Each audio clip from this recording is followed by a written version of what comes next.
treats. Jackie already had.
Everyone, today is June 24th, it's 9 a.m.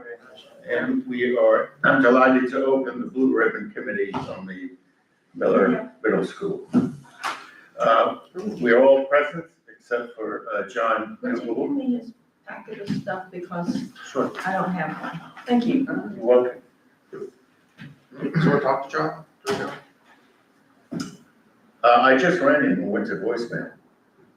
So I assumed he was driving. Wasn't his truck parked out there? I don't know. No. No, I got it. No.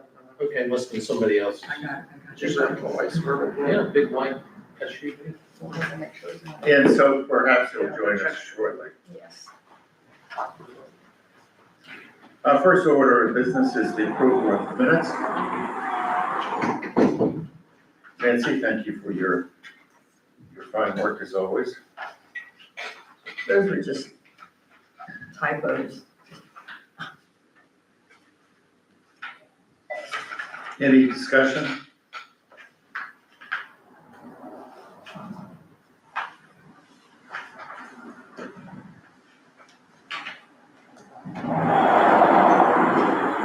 Motion for approval. So moved. Second. All those in favor, aye? Aye.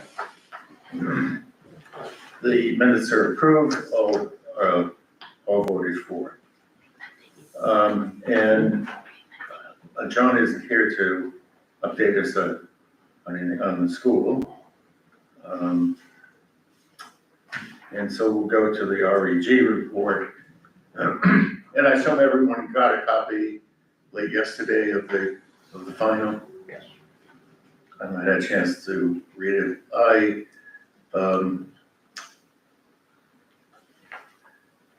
It should be available for residents or anyone to view it online. Is it available on the city site? Not as of yet. I need to see how we can do that because there's such big files. Right, there's a few options. It's just not readily available, but I will work on getting it added to the website. Because they are large files, so we can put it on our shared drive. I'll look into that later today. Great, thank you.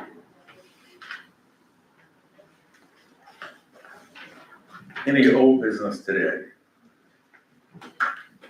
I wanted to follow up on some discussion that we had in the previous meeting, actually, I think a couple of previous meetings, about the frustrations that BRC has had in not being authorized to approach potential partners for purposes of establishing a multi-use facility and especially for purposes of funding the renovation of such a multi-use facility.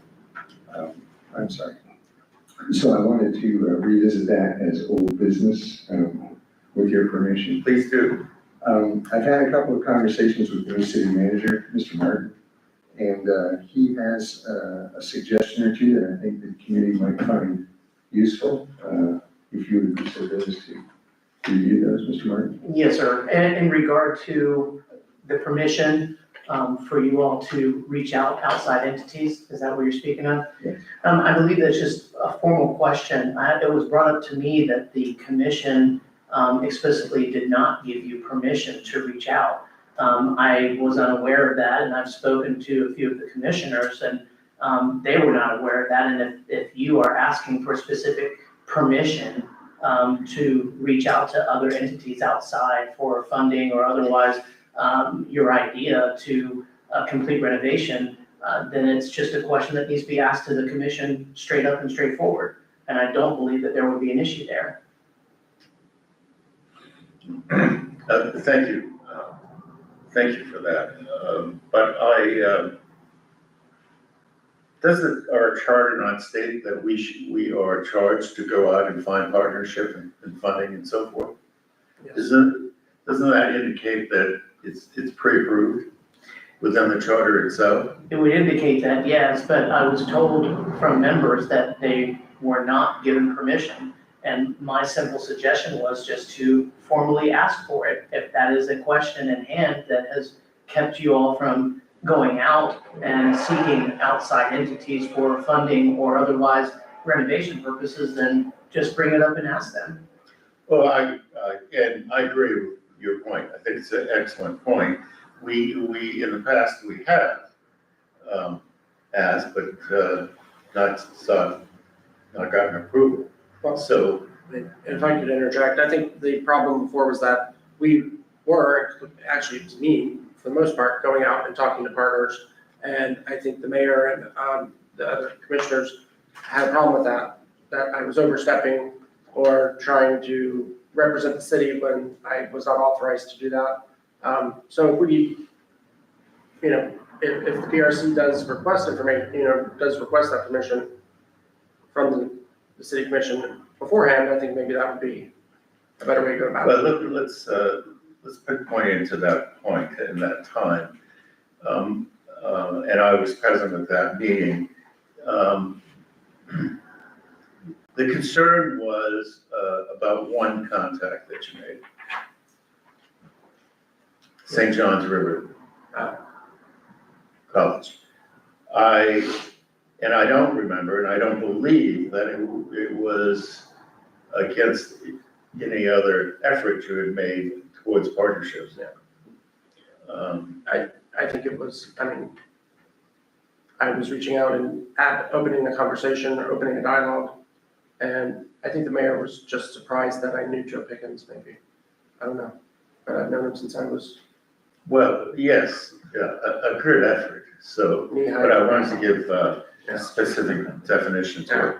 And we have someone who would like to speak.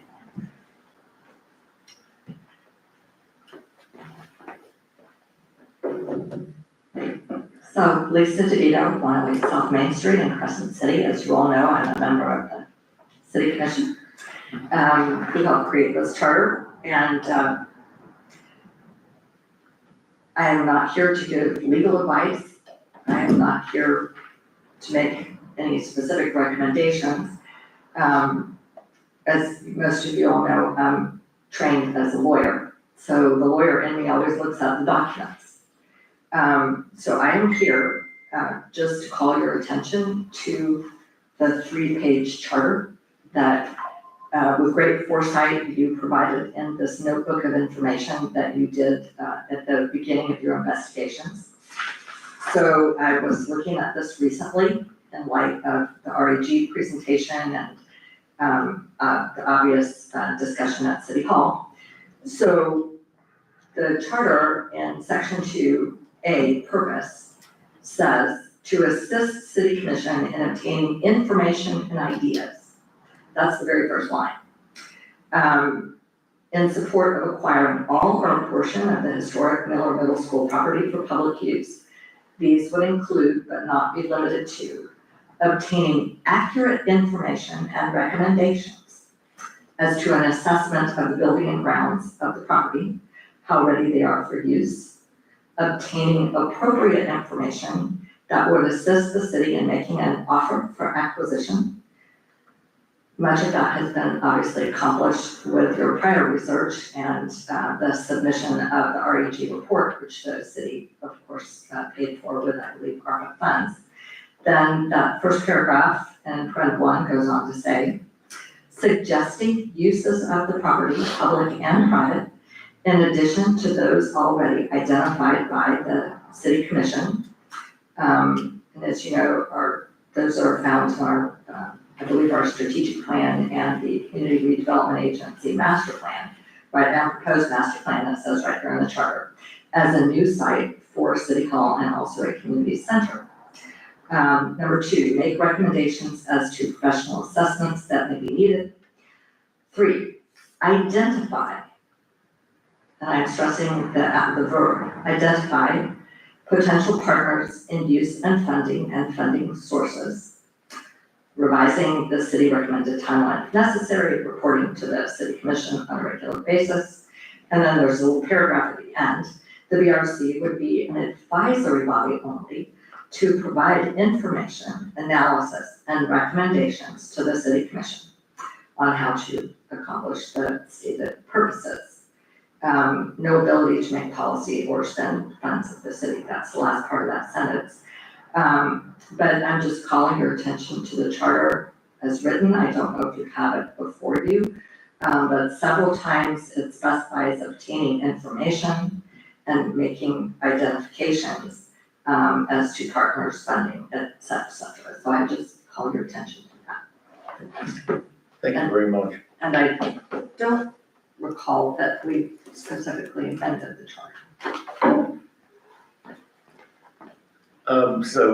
With that, I'd like to also point out that repeatedly in the city commission meetings, there's been one commissioner who has voiced her opinion that we have not been productive in obtaining partnerships and also on the funding possibilities. Even though we have reported in the past in both of those entities. So going forward and being the considerate board we are, I think we should make a formal request at the next commission meeting. Thank you for that recommendation. Yes, sir. However, going forward, I think that we all need to put our thinking caps on and think of funding. We have the funding report from REG, which was extensive on government, but there's also the possibility of private funding. And as well as partnerships. We've discussed partnerships in the past, and I think that we should start formulating ideas and identifying potential partners. And I think that it would be acceptable to communicate with them. It's just on a very limited basis, probably discussing the availability and the opportunity, but not engaging specific needs. Your thoughts? Yeah, we've already identified potential partners. And we have a long list of potential partners. And I think we've satisfied every mandate in our charter, in fact, as of some time ago. What we haven't been able to do is to hear back from those potential partners whether they're interested. You know, I could I could come up with a list of people I'd love to partner with who would have no interest in this project. So there has to be a dialogue with these potential partners. It has to be a two-way street, and that's where I think we've been stalled. And because of the treatment that, especially Commissioner Lori, as you see, we've been stalemated at that point. I agree that submission of a formal request for authorization to proceed is certainly in order and could well serve as the basis of our appeal at the July meeting of the City Commission for yet another extension on the lifespan of the Blue Ribbon Committee. I would recommend that this next extension, however, be lengthened to 12 months rather than the usual 6, because we're looking down the barrel of another funding cycle, which we will certainly not make if we only have 6 months to do it. We need to begin the grant writing process now. You don't wait until 6 months before the deadline to start writing a grant, or 1 month before the deadline. You start 12 months before. Because it takes that long. There's a reason these things are annual. It's not just the fiscal budgets, because it takes a year to put a grant together, especially because we have to line up the partners. So the identification of partners is just the beginning. We have to negotiate with partners for their interests in a multi-use facility. I mean, we should prepare ourselves to be rejected by at least half of the people we think might be good partners, so that we can fill in with other partners. And I would conclude this remark by suggesting that whoever represents this committee in pursuing those dialogues, more than one, ought to be very, very conversant with the needs and requirements and limitations of a phased renovation of this multi-use facility. I don't know if there's anyone on this board, with all due respect for everyone here, who can pull that off. The name that comes to my mind is Rick Gonzalez himself. My dream come true would be to engage Mr. Gonzalez to represent the committee and therefore the city in approaching potential partners and discussing with them how to secure their interests along with ours in a phased renovation with a close eye to costs of this multi-use facility. And one of us could accompany him, perhaps, of course, it could be more than one without violating sunshine. Which is a good reason why no 2 or 3 of us could do it either. It has to be one person or some representative of the committee to do that. But this has to be more than just an identification. It has to be a dialogue. And I can echo on that my conversations with President Pickens actually was control the dirt first. He's not willing to say anything more, commit to anything until we for sure have, it under contract or have it in process. Because till then, it's all just hypothetical. And so I think we might be getting that. We might also get that kind of an attitude from other partners. It's like, well, do you own it yet, or are you gonna, and that also gets back to that catch-22 that we're in of, we have to have the property to do something with it, but we have to have partners to pay for the, kind of around and around. But, we have identified and opened the dialogue with St. John's and with the county, Putnam County. So that's 2 big ones off, that we've started. I don't know, let's just say, Mr. Miller? Good morning. Danny Miller, 1400 Sunset Drive, Winter Park. The key partner in all of this is, of course, the Putnam County School District. And as I recall in the presentation at the City Commission meeting 2-3 months ago, excuse me, the specific request and recommendation to the commission was to enter into a letter of intent with the school district as a first step to controlling the dirt. It all begins with that, as Commissioner Lawrence said, and it's a fool's errand to expend a lot of effort and certainly to expend any money until you control the dirt.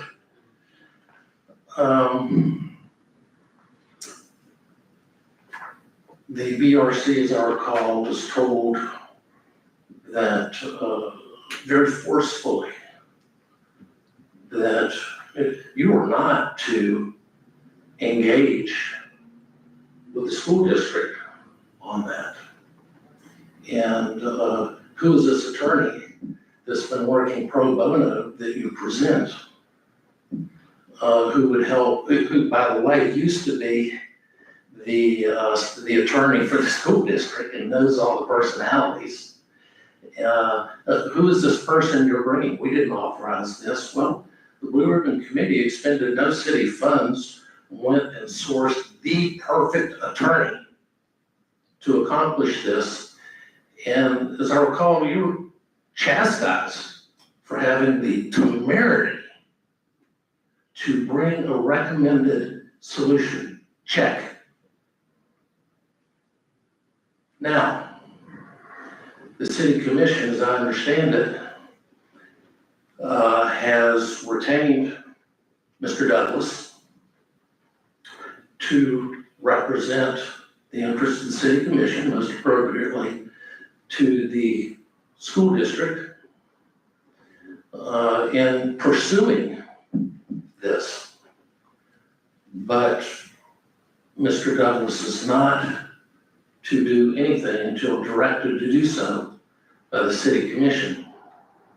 It's my understanding that that has not yet happened. Checkmate.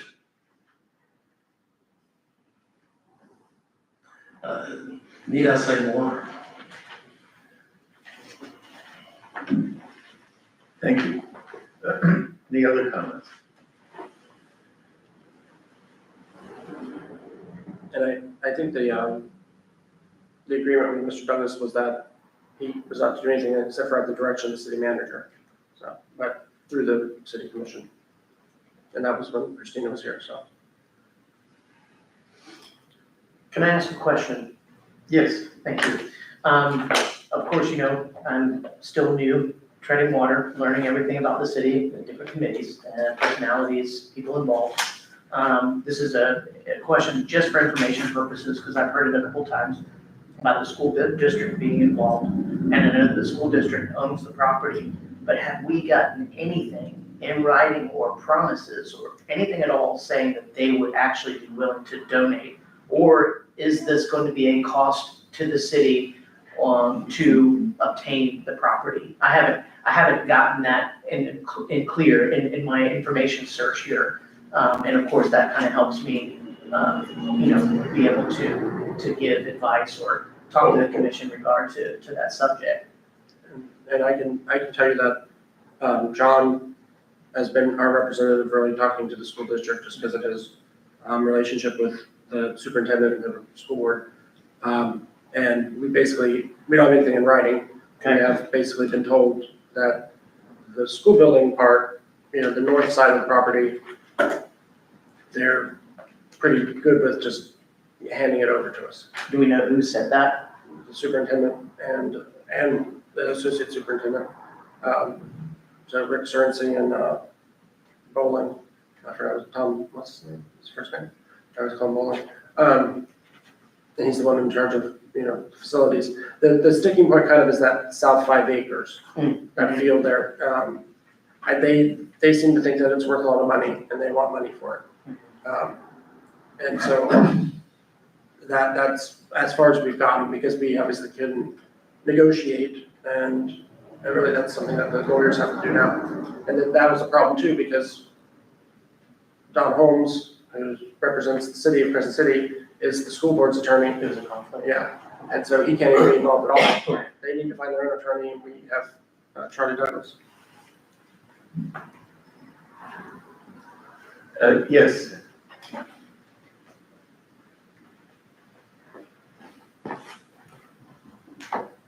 Hi, Lisa DeVito again.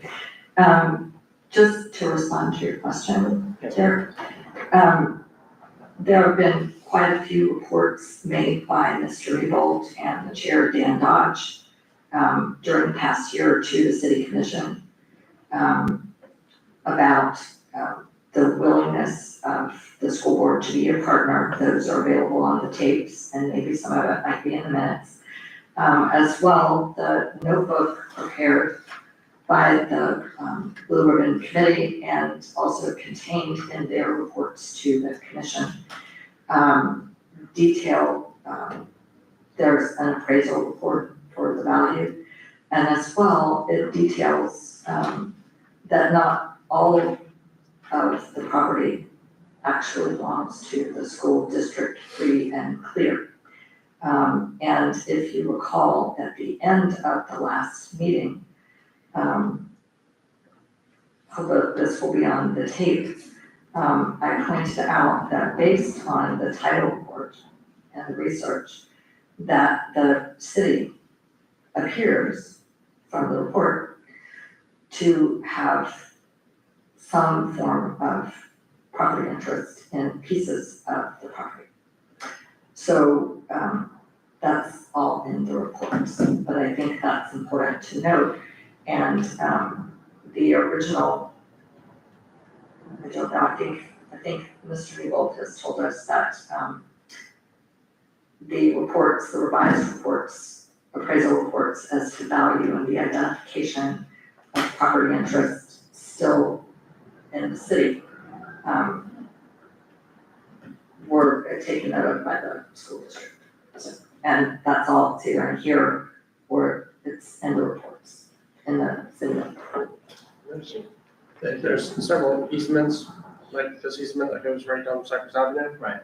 That actually, when the city vacated it in 1964, and in the ordinance, there was a clause that said if it ever stopped being used as a school, that property would revert to the city ownership with all improvements on it. Right. And then there's these other, because the roads would have gone through here, back in 1950, they closed them, but did not vacate them. And so it was the opinion of the title search that was not appropriate, so that we might, nobody knows. In fact, even in this right of way here at the back of the school, they could not find any records for it. So, right of ways are the city's property or the people of Crescent City's property. Right. So there's all kinds of questions about that. Then there's also the question that several of these pieces of land were gifted to the city and then the city gave it to the school district, which is not that we have a legal stake to them, but just the fact that the property was passed on to them for free. It seems kind of like it should come back. I don't know. All of that is background to a draft contract that was presented by the school board representative at the meeting that Mr. Miller referred to a few moments ago. And the school board, if I remember correctly, was prepared to cede its interest to the city of Crescent City for $100. And the city commission rejected it because they felt that it was not a good contract. It was not a legitimate contract, and they wanted, and the reason for their engaging Attorney Douglas was to draft a memorandum of understanding to replace that draft contract, which was after all not approved. And nothing has happened to my knowledge since then. I can speak to that if I may. I don't recall a contract ever being drafted or even a letter of intent drafted. There were just very informal conversations, as I understand it, between Mr. Newbold and the superintendent, the associate superintendent, who of course have to go before their own board. And it was much like the conversation between Commissioner Laurie and Joe Pickens, a Crescent City native, former state representative, great guy. has a real heart for the community. It's just taking the temperature. Hey, what do you think about this? What do you think about that? It's normal and customary deal making. So, there was an indication from the school district, as I understand it, that parcels A and B, which they have tremendous title problems. And I'd invite you to review the Blue Book. It looks daunting, but there's an executive overview in the front that you can go through in 30 minutes. But tremendous title issues. So they're ready to cede A and B because there are deed restrictions and reverter clauses that cannot be sold. It's unmarketable. Clever lawyers could maybe sort it out, but it's unmarketable. So the sticking point was only C, and the step that has to be taken is for some folks from the BRC to go and sit down and hammer out a letter of understanding, a letter of intent, which doesn't cost the city 1 red cent. But it begins the process and it opens the door. All the stuff in the Blue Book, and you couldn't buy that product and the work that these folks have done. All of that's just background to inform the process forward. I'm sure it's impolitic to say this, but I'm gonna say it anyway, I've got known for that. It's the classic story of lead, follow, or get out of the way. You got some folks that are ready to forge the path working through you with the city commission. And that path needs to be opened up.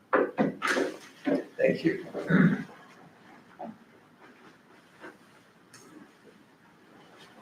So let's go back to Kevin's comments about hiring a professional such as Rick Gonzalez. Commissioner Laurie, what are your thoughts? I think Rick would be great to engage at a certain point when we're ready. Like, normally the process that they do is they do this historic structure report like they just presented, and then they do like construction documents. This is the process we're going through with the New Moon Lodge. So the next step is construction documents. Obviously, we don't have an idea of construction documents because we don't know what we want to do with the buildings. So that would be the point at which, when someone's coming in, then they work with Rick, I think, to put some construction documents together, because he needs to be involved, he wants to be involved, and he should be involved really, with the renovations and stuff like that. So let me follow up by suggesting that the potential partners be engaged to help develop those construction documents. Yeah. In other words, Mr. Gonzalez or whoever would say, okay, school board or Mr. Morris at Bass Pro Shops, what do you need to see in this facility?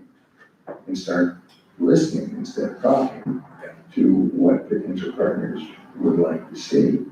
And I would further suggest that we could sweeten this suggestion for the city commission by suggesting that Mr. Gonzalez be engaged in a way that he is compensated by the grants that he drafts. It's fairly common in grantsmanship to compensate the grant writer by his own or her own grants. But he doesn't write grants. Well, he can certainly help. He can help, yes, he can advise, I yes. mean, I can write grants, but at this point, I wouldn't know what to write. Yeah, it's, I'm not an architect and I'm not one of the partners, but he would certainly be a very, very key part of a small committee to inform those grants. And if he needs to be compensated, I mean, he already has skin in the game, right? He's motivated, okay, because, this is coming his way anyway, it looks like. There's very little competition in this market. But notwithstanding that argument, if he needs compensation, we just simply compensate him out of the grant. And there'll be a ton of grants being written around this, because again, at least half of them are gonna fail, maybe more than that. I know in the academic sector, you figure out a 90% failure rate. So everybody is always writing grants. Well, for instance, the special category grants for historic preservation, Commissioner DeVito was, and I kind of searched through the budget this year, since they just approved it last week. And what was it, they didn't even go on the grant list, and they just pick and choose the, like 5 of the larger grants, I think. If you don't them all. Yeah, may Please. I, to be on the record, Lisa DeVito.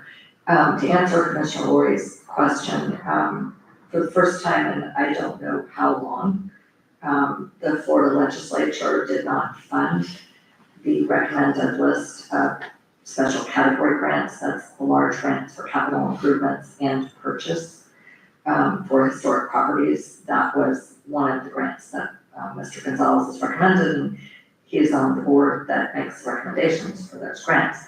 My understanding was that that initiative was from the House of Representatives side. But yes, I believe Commissioner Lori is correct. They took the amount of funds that were originally put in that budget line item, and instead of funding the recommended grant list, for which there's a whole procedure, and Commissioner Lori, and to some extent, I have looked at the application form, it's not easy. They didn't fund that. They funded their own list, and that is very distressing to me, because the original reason the grant process was established was to prevent might makes right, people having to go in and just lobby for a project. The process was established by the legislature. So, but yeah, this year they picked and choose, and even out of the smaller historic grants for different kinds of sources, the small matching grants, they funded somewhere in half the amount for the designated list, as I understand it. I got that in an email from the Florida Trust, and the remainder of the funds that were in the original proposed budget for that list were specified for particular projects of particular legislature. That's the legislature. Thank you. It was a unique year this year, obviously, with the budget. I mean, going on 46 days longer than a 60-day legislative session, which it's their only job that they have to do in that 60 days is pass a budget. And they took 106 days to do it. So, Well, this is valuable information, and it should be included in a footnote within our possible funding grants list. Yes, Mr. Miller? For the record, Dana Miller again. Just very quickly, there is, I think, a gubernatorial election next year. This is hopefully a one-year aberration as regards to special category grants. To remind you, Mr. Gonzalez, when he addressed the commission, said for 15 years, he has sat on the committee that recommends, important resource, no doubt.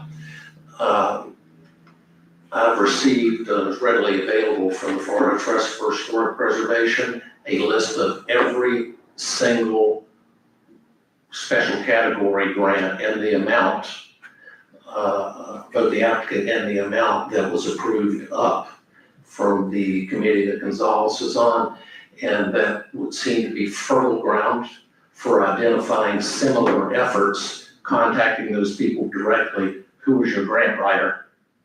And, you know, hopefully cutting through some of the background noise and getting right to work. Thank you. Thank you. and Mr. Gonzalez did give us the name of a very good grant writer that he recommended. We just need to, Christina had attempted to contact her, I believe, but I don't know what happened there. And with Christina not, she's coming back, as long as the parking lot, She's slowly working herself back. she almost ran me over, so. Push the back, good point. Yeah, she came. She is. That's good. Maybe we might want to touch base with her on that and see what has happened. Because Rick was very effusive with his recommendation for this woman. Okay. So we need to see and get hold of her, because I mean, one thing we just want to know is how much does it cost to write a grant? Or is it something that we can pay them out of the grant award amount, or what, and how she works? Because as we know, REG does not do grants. So, So Commissioner Lori, would you guide Christina in what to ask for? And could we ask that that be achieved within a week? Sure. Thank you very much. What would you like done within a week? we'll find out about. Just finding out? Yes. Okay. Yeah.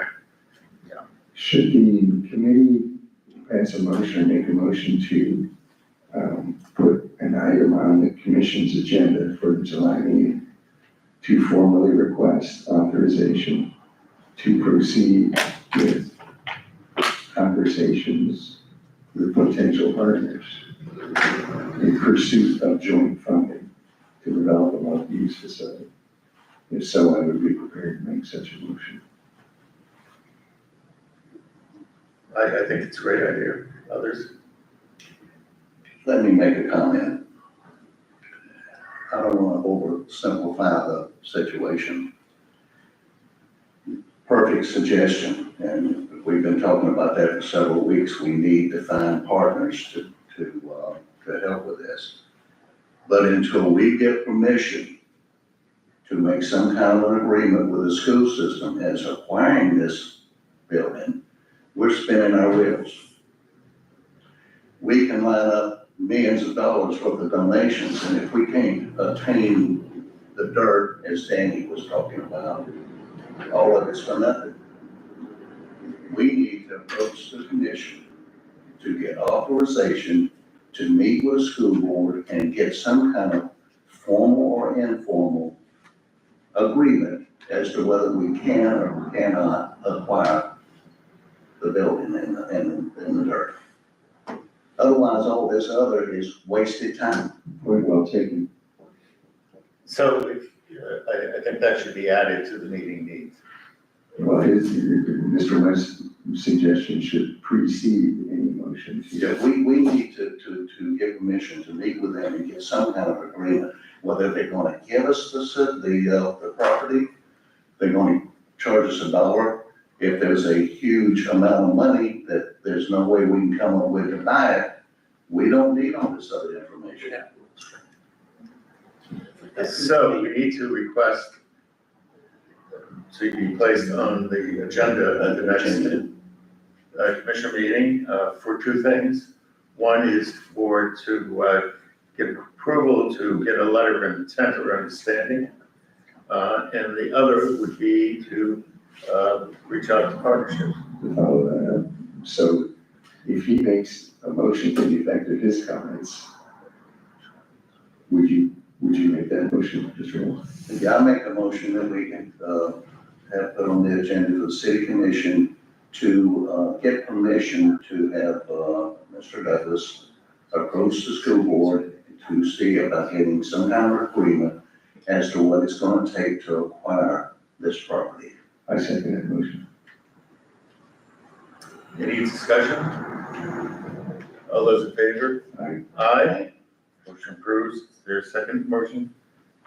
I move that, I suppose contingent on that motion, that we have an agenda item added to the city commission to consider authorizing the Blue Ribbon Committee to proceed with negotiations with potential partners to identify, Let's not use the word negotiation.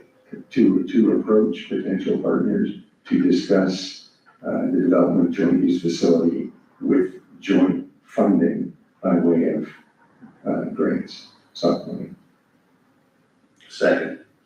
Any discussion? All those in favor, aye? Aye. Motion approves. Sorry, I just, that word is kind of a hot button word. No, We don't wanna, every time I've ever said that word, I get yelled at. I realize. So we're not using that word. We won't yell at you. I know you're asking.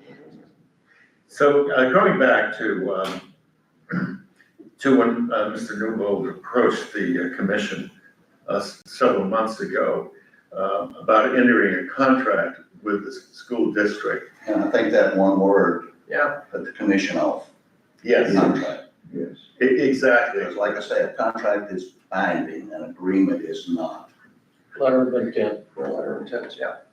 And they, Letter. which they seem to be agreeable with, letter of intent. Thank you. Also going back to hiring REG, that's another consideration that should be brought up. And as well, in finding partnerships, we will need to go out and find interested persons and get from them what their requests of needs are. And how they might use the facility.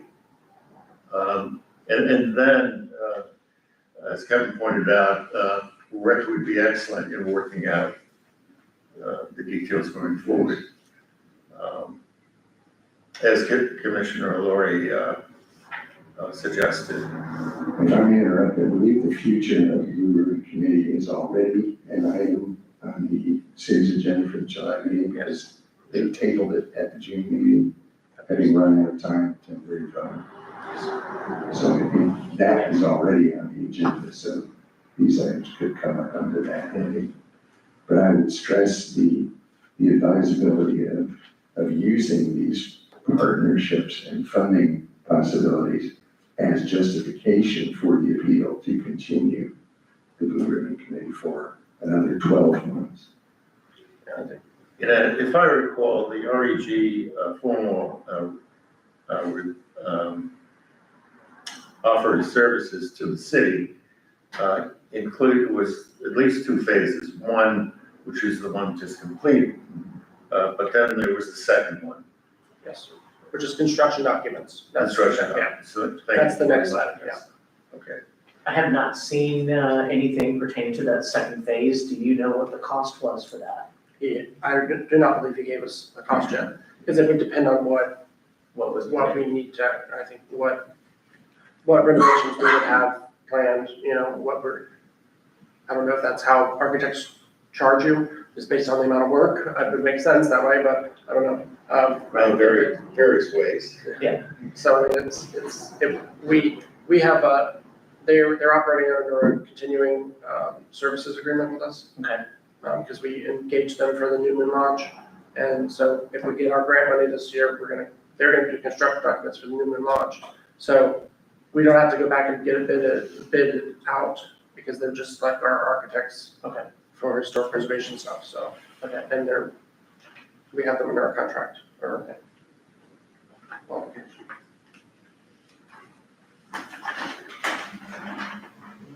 Mr. Chairman, Yes, Mr. Bell.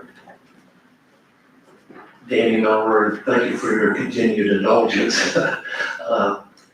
There are, as I recall, 4 steps potentially to REG's process. The first, of course, is completed. The second, as you noted, is construction documents.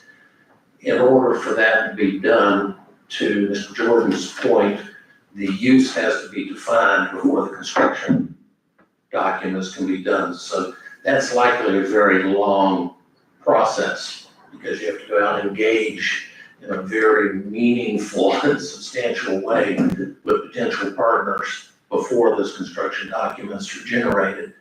Third phase, as I recall, is bidding. And the fourth phase is implementation. Actually, the hammers and nails, bricks and mortar being done, and them supervising that process. I would suggest that it costs nothing to get some letter giving a sense of a range of construction documents. And it might perhaps be a detail in that kind of broad brush budget that was part of the first report, I don't recall. But nevertheless, some kind of indication of cost would be easy and free, I should think. Thank you. Thank you.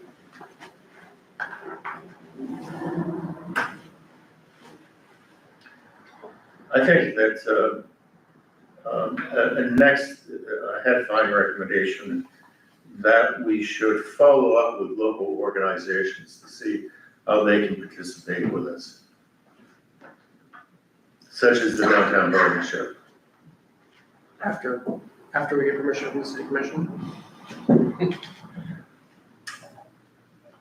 Do you think that we need permission from the commission to speak to them?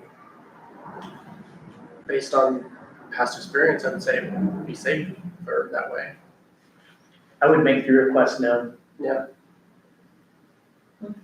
And that just allows for transparency. Yeah. Another thing, and again, I'm new to this, so I may not speak correctly to it, but I'm a straight shooter.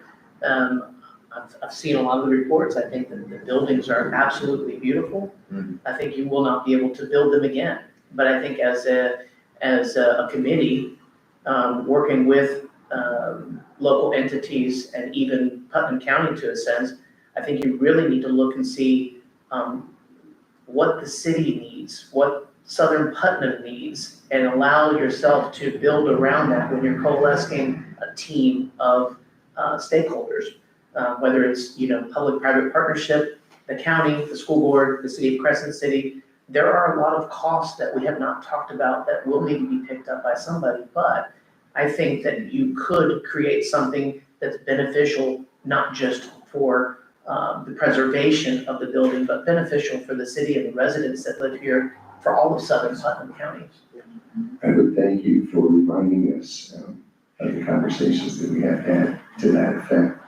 At previous meetings, we've actually costed out the potential of moving these offices, the city offices, into that facility as job one to establish a presence there. Because we've been told that the worst thing you can do is leave the place empty, okay, from a maintenance standpoint. Not only that, but we found that the operating budget for these buildings is roughly half, 40 to 50% of the continued maintenance cost of that whole facility right now. So we're about 40% there, and I'm speaking conservatively, using estimates that we've been given in the past, which covers a lot of ground. So I would suggest that rather than proceed with renovations that I know were planned for this building, for this facility, take that money along with the current budget and move shop over there. That frees up this property for sale on the market. It frees up this property as a taxable private property, which returns money to that project. And now we're well over 50% of the way funded, or maybe more than that. So, yeah, we've given a lot of thought to that, because what we want to do, our mission here is to serve not just the city government, but the city itself, the people who live here. So our thoughts first went to the public offices, the city government, law enforcement, and so on. We would like to see them in that facility first, right off the bat. Also, as an example to the partners. And also the synergy of having, all of the city hall employees under one roof instead of in the annex and everything else. And plus, it is a much newer building. This building was built in 1954, I think, as a bank. And as you probably have seen already, it's showing its age. And And its architectural style is unique. yeah, Plus, there's room to grow over there. Also, further definition, we've identified that building one will meet the city's needs, and the city won't need all of it. So there's room for a county and other government agencies within that one building. Now, that's one of 5. So when you look at the operating cost on an annual basis, the city's responsibility will be only a percentage of the total, once we have partners in the other 4 buildings. If I may, and I haven't seen all the meetings or been part of the conversation, and again, going back to the beauty of those buildings and keeping what they are, I'm not sure how much government can get involved with how much, issues they have already, whether it's local, county, state, federal. money's tied everywhere. The private sector, they have money, they have people who are willing to invest, and they also can get grants that we couldn't get as well. And there are needs that Southern Hudson County's Crescent City needs that may be able to fulfill there that aren't already there, such as a local hospital.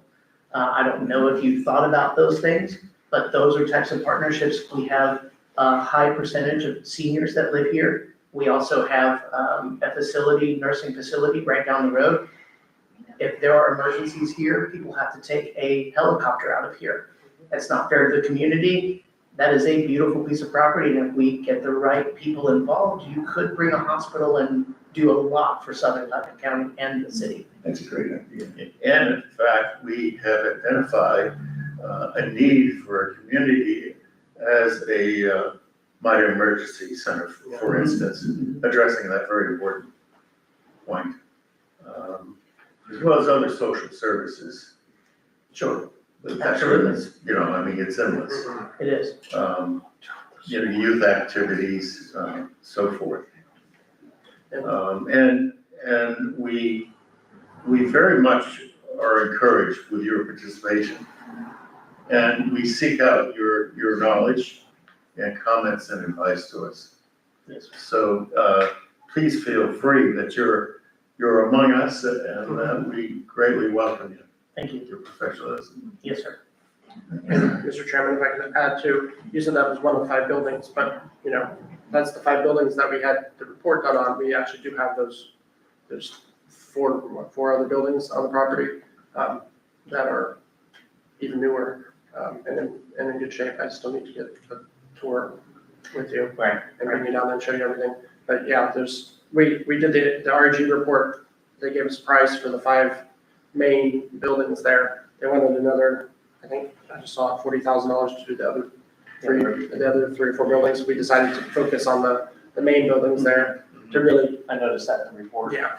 So REG gets kind of ignored those other buildings, but they're all, they're up for grabs too. Right. And actually quite usable, really. Building 15, which is the newest one that runs right along South Prospect Street, is the newest building on the campus, and it's all just classrooms. It's about 10,000 square feet, so that would replace City Hall for a temporary place. I mean, with the newer air handlers and all that, until we got Building 1 completely renovated. Because before we moved in there, I think we would need a renovation of all the mechanical, electrical, plumbing. I think that's what we know the electricity's in pretty bad shape, and some other things that definitely need to be fixed. Or we could just, the city could just stay here, do the renovations and make one move. That's- But there are options to look at. Yeah. In that regard. Yep. The other thing, Kevin, did you want to add to that? No. The other thing that the excellent idea I had was for us to do an open call to area entities and groups that may be interested in partnership with us in this project. And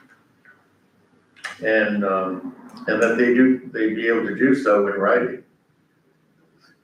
So we would need to set it up to receive these the input.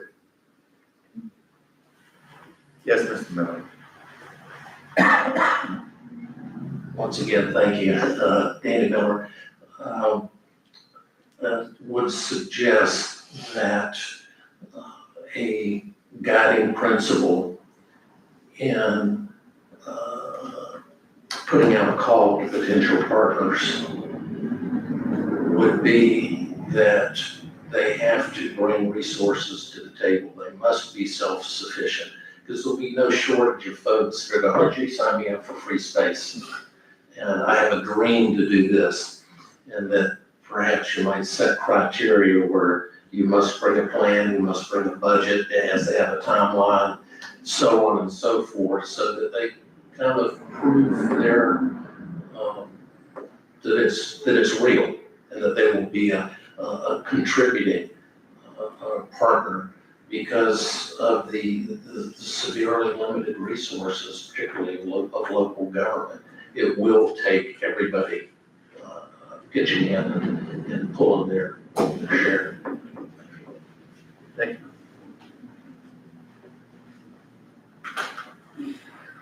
And lastly, we recognize that we'll need other areas of professionalism to help us, such as the local architect, perhaps engineers, so forth. And we've been offered some of those services gratis by those local experts. Yes, so we need to maintain that the connections there. I have been maintaining it with Mr. Bowles across the street, so I talk to him quite regularly. Thank you very much.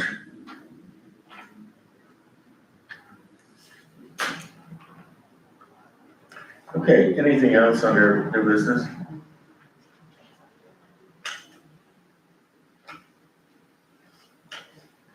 So let's discuss our next meeting date. Should we meet in 2 weeks? When is the commission meeting? We have the holiday too, so. Regular. 8th of July. Oh, so true, well, that's the week of the commission meeting, right, yeah. When is the July City Commission meeting? The 10th of July, Commission meeting will meet the 11th. no, 10th, When? 10th, the 10th. Yeah, I I can't see straight. I'm just You're in good company. I didn't start finding myself doing that.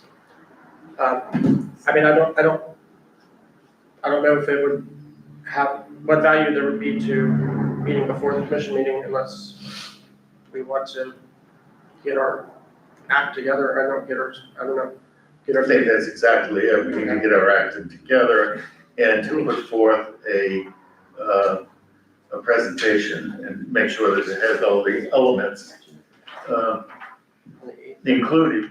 And I'm sure that we may have additional elements to add. July. So that would make it the 8th. Nancy, do you know, do we have a workshop on the 8th? Yes, there is the first budget meeting on the 8th. And what time is that? You know? I believe it is. Give me 2 seconds. Yeah, that's what I was wondering, because I don't, yeah. I know we have it, but I'm not sure. I just haven't, the date, for some reason, I don't have the time. So, sorry, but, I think it's 1 o'clock.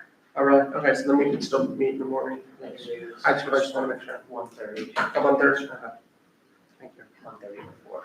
Yeah, usually I have the times. Okay, so are we all set to meet in 2 weeks on the 8th? Would Mr. Martin be able to join us? We'll be here. I'll make myself available. Thank you. Wonderful, thank you.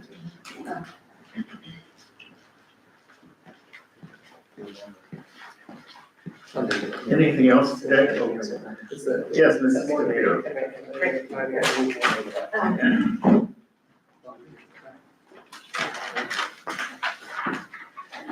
Yes, I just, Lisa DeVito, thank you, Mr. Chairman. I had 2 items I wanted to bring to the attention of the members of the committee.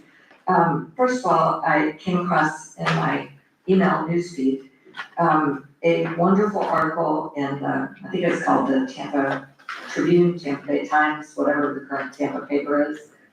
Commissioner, do you know what it's called now? It's the Tampa Bay Times now. Okay, it's a merger of 2 former Tampa Bay Times, thank you.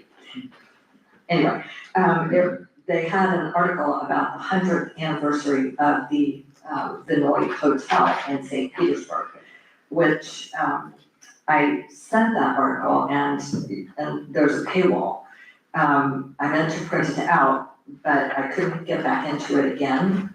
So I sent that to, I believe, Kevin Jordan, the chairman. I sent it to Nancy Taylor. Ron, I'm sorry, I don't have your email, so I didn't send it to you. I can't remember whether I sent it to our city manager. And before the next meeting, I think I will send it to the whole city commission.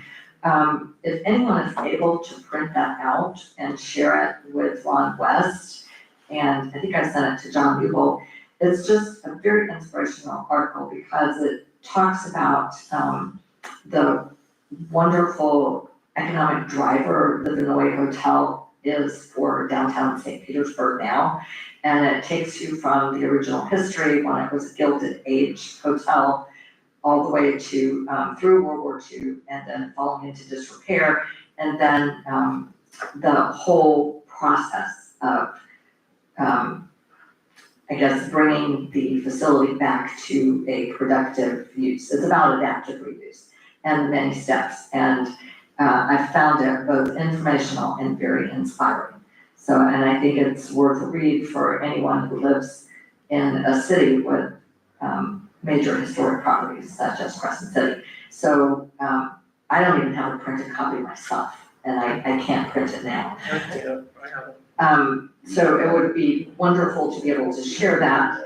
And the other thing is, I don't know if this has been shared with the Blue Ribbon Committee or with the, our Planning and Zoning / Historic Preservation Board, but the Florida Trust for Historic Preservation is having their Preservation on Main Street annual conference in Fernandina Beach this year, beginning July 14th or 15th. It goes on for quite a few days. I registered for it. I don't think I'll be able to stay every day.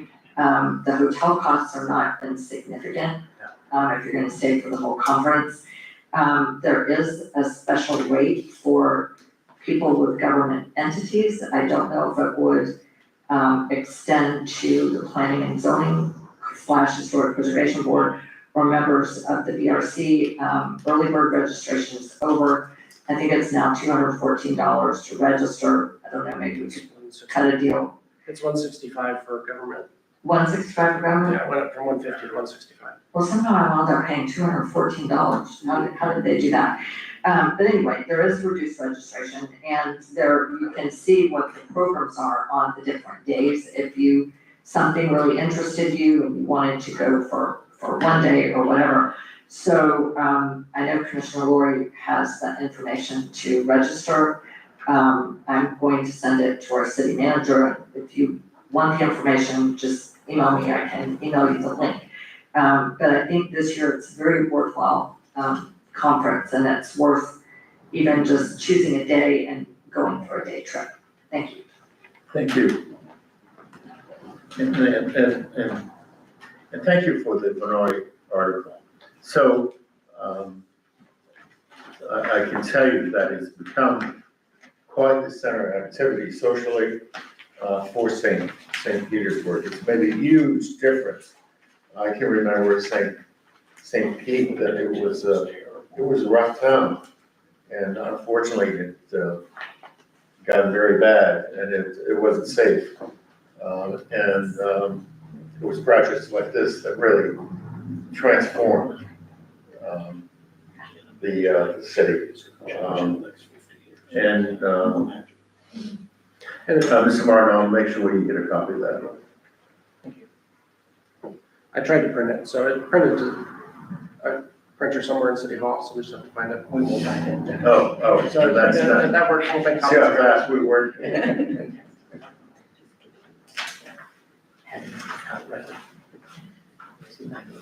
Okay, anything else this morning? Is there a motion to adjourn? So moved. We are adjourned. Thank you all. Thank you.